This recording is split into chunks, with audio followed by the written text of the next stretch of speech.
Hey, my name is Patrick Callahan, and I'm basically going to be explaining my first-time rider's experience. I ride that GSXR 600R over there. It is my first bike, believe it or not. So Patrick, that's your first bike, right? Right. Have you ever ridden a motorcycle before? No, I have not. That has actually been my first bike right there. And what's your experience? Well, I've been riding for 3 months, well, about 3 months so far. And what can you say about the new riders, like trying to get a more sport bike? Just take it slow. It doesn't matter what route you go, whether you go the 250 route, the 600, the 650 cruiser route, or even if you start off on a 1000.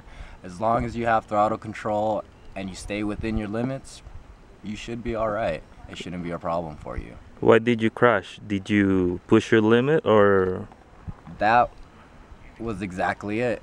I was actually here in Azusa Canyons with my buddies. It's up here for about 6 hours, you know, a lot longer than I should have been. Tired, worn out, burnt out, already on the way home, and I just kept wanting to push, you know. A car came out in front of me. I didn't want to wait. I pulled out in front of him. Before I knew it, I was looking at a downward apex at about 60-70 miles an hour. I ended up in the opposite lane in a guardrail, low-sided, and everything. So I mean, as long as you don't push and you don't go beyond your boundaries, you should be all right. For a beginner rider, right? For a beginner rider. I guess for an experienced rider, the things that you did, the experienced rider might fall too. So it just depends on the things that you do, right? Yeah, most definitely. Like if I had just been a little more cautious and I had waited for a better opening, you know what I mean, I would have been all right. I would have left that day, you know, unscathed. My bike would have been all right, and I wouldn't have been, what, about $1,000 in the hole with a repair bill, trying to fix some plastic damage and getting things repainted. It was just a hassle, you know. It was something that was very unnecessary. It didn't need to happen. But, you know, with every rider, you know, you're gonna have your experiences. You're gonna have some slips. You're gonna experience some bumps in the road. I think every riders get that. Yeah. There's only two types of rider: the one that fell down and the one that are going to. Yeah, exactly. So, that being said, go ahead. As long as you're safe, you know, as long as you take it slow, really slow, you know, get to really know your road, stay within the speed limits. And what's your experience? How do you feel like the first time you hop into a 600?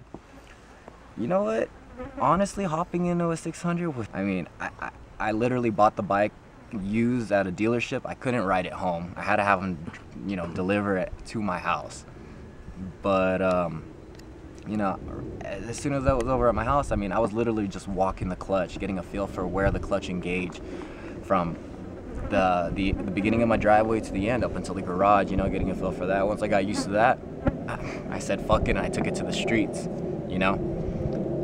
Not public roads or anything, but I was more in big open parking lots, getting used to, you know, where the clutch engaged, how much throttle to give in first gear, where to lean, how to turn, just basically getting a feel for the bike, you know what it was, and it went fairly well, you know, as long as you stay within your boundaries. I can't say that enough. I can't stress that enough. Yeah. You'll be all right. Just take slow learning the bike, right? Yeah, that's all it is. Yeah. That's all it is. It doesn't matter how big your bike is, how small. Even though you have a small bike, and if you ride fast, you're always gonna have a risk of falling. Exactly. So motorcycle is like your 1 foot is on the cliff. Yeah, it's a risk. Every day we ride, it's a risk. Yeah, every day. Every day. So you try to go out with as much gear as you can. I know we're not the best suited riders right now, but we're just out on a weekend cruise. I got some nacho stains on me, I gotta explain that. But yeah, we're just out on a Saturday cruise, taking it slow, you know, enjoying the sights, enjoying our company. You know what I mean? We managed to get the day off, so we're just relaxing today. But try to go out as often as you could with gear, because you never know when the occasion might happen, you know, when some idiot rider might be on the road or some idiot driver might be on the road and might happen to cut you off. I mean, I experience that almost on an everyday basis. Every day, man. So every time I ride, there's like a lot of cars like that. Yeah. And to sum it all up, basically, that 600R, I couldn't have been happier to start off with that a Supersport 600. I know it might not have been the R6 or anything like that. I know it's more considered a street sport bike, but it's a great bike. I was able to learn, and now I'm able to progress with that bike. I've learned everything I needed to. I've gotten everything I needed to gain from that bike. That's good. Yeah. I can see the progress that you had. The first time I see you riding, you feel like and now you're like, you know, really good in the turns and stuff. Yeah.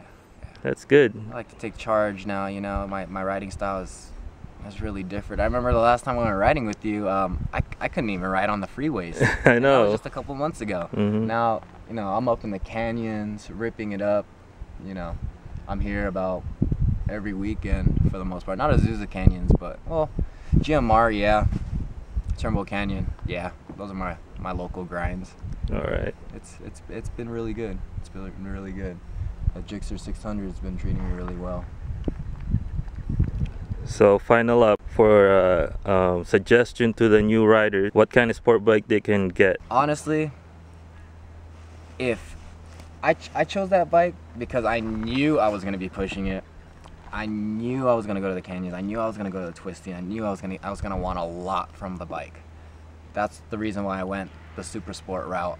But honestly, just go for a bike that you truly like, truly appreciate, something you will enjoy for a long time. Because you don't want to get a 250 and then you're gonna wanna, you know, within a couple of months wanna upgrade to a 600 or something like that. That's why I didn't go the 250 route, because I knew I was gonna want something more eventually, right? So basically just go for something you really want. Know what you want in a bike and go for that. And just learn slowly, right? Learn slowly. You know, just to be honest, go to any dealership. Just sit on as many bikes as you could, you know. Get a feel for what you like, feel what's comfortable for you, you know, the seating, the handlebar, the upright, because there's so many different classes, from cruisers to super sports to even beginner bikes like the 250s and the Ninjas and everything, the SV650s. They're all truly great bikes, so just in the end, just look for something you like and you know you'll like for a long time. That's pretty much all I could tell you. Thank you, Patrick. Yeah, no worries, man. Any way I could help. A new rider, right? Alright. Cut. Yeah. One very important thing I forgot to mention was whether you should get a brand new bike or a used bike. If you're a new rider, do not buy a brand new bike. You're gonna make stupid mistakes. Things are gonna happen. Shit's gonna happen. So you'd rather those things happen on your used bike rather than your brand new R6 that just cost $15,000–$16,000. I mean, rather, why spend all that money on a brand new bike and having to drop it? Yeah, I'm out. Cut it. We're here on top of the Azusa eating with Patrick. For the longer ones, I think I'm pretty good. Cut behind us. The tighter ones where it's like you're going like. There's riders behind us. I gotta be in like first gear more to be comfortable with like working the throttle on the third, and then have a good entry speed. Yeah, nachos and French fries, water, Gatorade, and Patrick. No beer. The experienced rider. For how long? What, like 3 months? 3 months. I don't like those ones. Those ones get like really